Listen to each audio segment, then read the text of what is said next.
Leonardo Carvalho é natural de Salvador, Bahia, cidade onde vive atualmente com sua esposa Jéssica, com quem está há 14 anos. Leonardo Carvalho é mestre em teologia pela International Seminary Osana, nos Estados Unidos. Possui também especializações em hebraico e cultura judaica. Hoje é estudante de ciências políticas e filosofia clínica. Como mestre, tem servido vários grupos denominacionais em seminários, palestras, treinamentos e pregações, comunicando o evangelho a diferentes culturas. Leonardo cresceu em um lar com crenças religiosas mescladas como catolicismo, espiritismo e ubandismo. Até que na adolescência lhe foi apresentado o evangelho e vivido verdadeiramente já na fase adulta. No Aljava, participa desde 2018. Agora no LED, Leonardo Carvalho.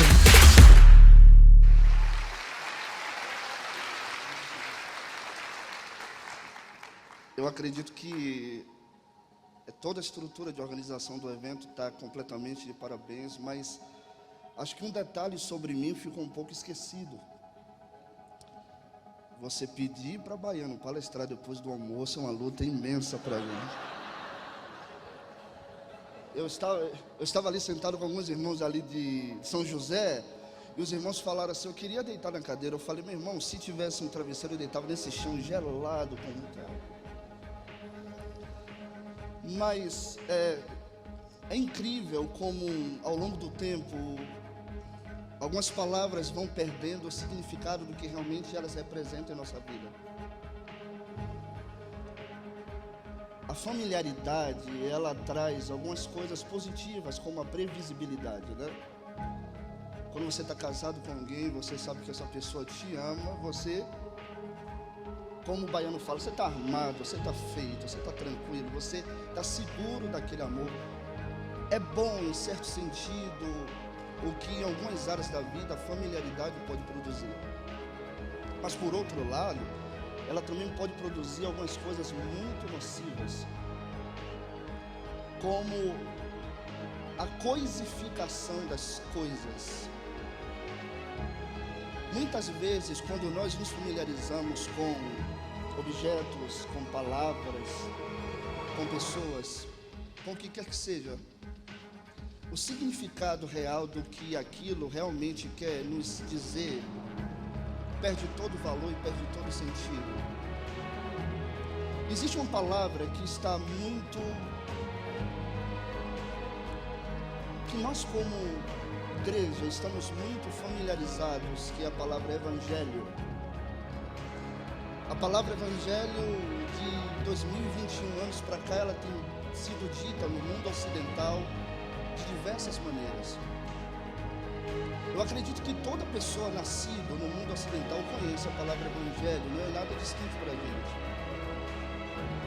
Mas a familiaridade com esse termo, por muitas vezes, retira de nós o que realmente ele deseja nos transmitir como realidade. O evangelho, ele pode ser visto como um termo. O evangelho pode ser visto como um conceito. O evangelho pode ser visto como uma realidade, ou como um termo que nós podemos ir no dicionário e ver o que ele significa. Se eu perguntasse a esse auditório lindo o que significa o evangelho, todo mundo diria: significa o quê? Boas novas. Nós estamos bem familiarizados com o termo.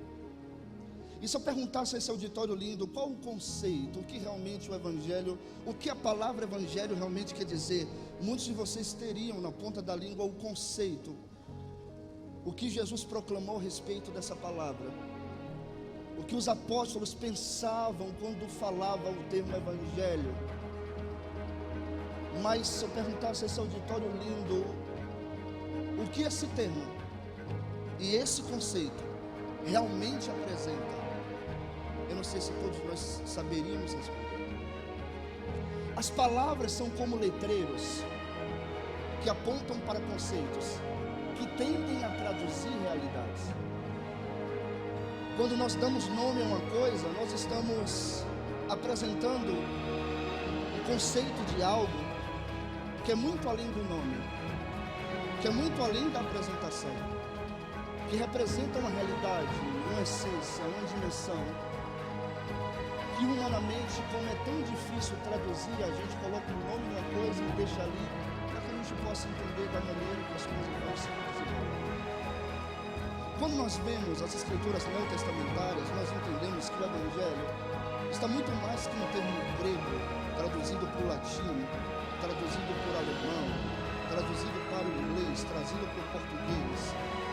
O Evangelho que Jesus desejava apresentar não se tratava de um discurso teórico ou de palavras gramáticas, apresentativas. O Evangelho se tratava de uma realidade eterna que estava sendo traduzida ao mundo dos homens. O Evangelho se tratava da tradução interna da realidade de Deus funcionando em todo aquele que se submetesse à obra do Espírito Santo. Ou seja, quando nós falamos do Evangelho, a partir da sua essência, não estamos falando de um termo, estamos falando de uma realidade. Estamos falando de um conjunto de desenhos, de formas, de modelos, que antes de se transformar gramática ou discurso na boca de um ser humano, precisa se transformar em uma realidade toda construída desde o seu coração. É por isso que os apóstolos, eles trabalhavam para traduzir para o idioma aquilo que dentro deles estavam sendo formados.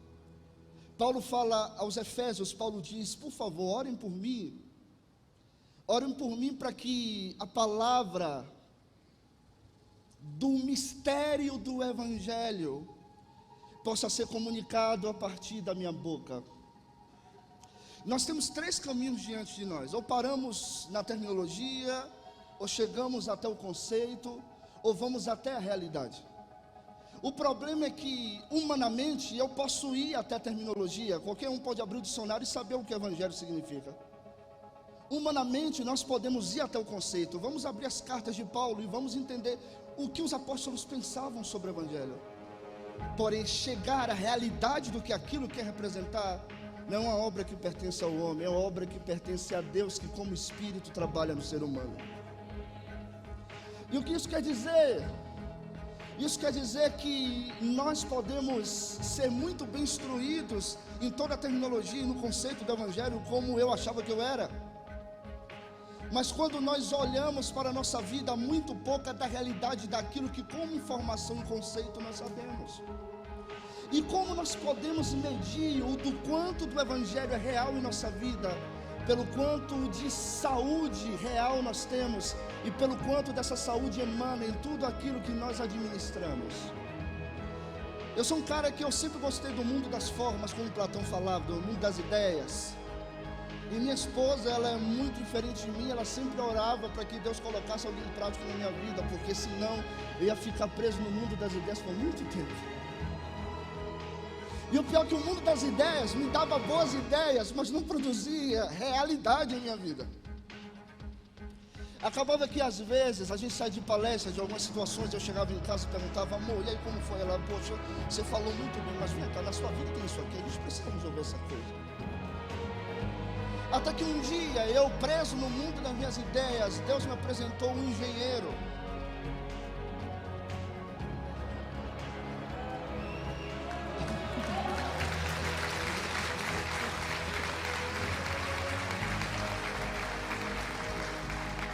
E quando eu converso com esse engenheiro, o engenheiro diz assim: poxa, Léo, a sua ideia é muito boa, mas vem cá, na real, como funciona isso? E eu digo assim: graças a Deus que o Senhor me colocou o Senhor na minha vida, porque nem eu sei, o Senhor me diz agora como funciona. A gente está trabalhando esse segundo semestre numa edificação, apóstolo Léo, muito legal isso é maravilhoso. Agora, mas me diz uma coisa, na real, como a gente vai construir isso?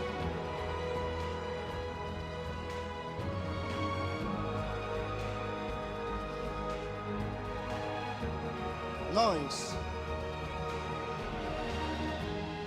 podemos divagar no mundo das nossas habilidades por nós mesmos, mas nunca navegaremos no mundo do Espírito sem a voz de alguém que já chegou lá. Vou repetir isso, vou encerrar com essa frase. Nós Podemos navegar no mundo das nossas capacidades por nós mesmos,